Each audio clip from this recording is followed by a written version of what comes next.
kimse kendi dilini konuşmayacak.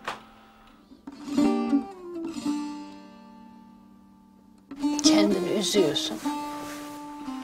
Sonra da ben öleceğim diyorsun. Türkiye'de 18 dil yok olma tehlikesinde. Zonê.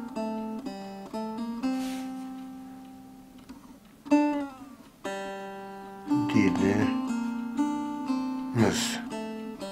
Eskimiş bu ya. At gitsin en iyisi. Bizim de bir şey söylesene.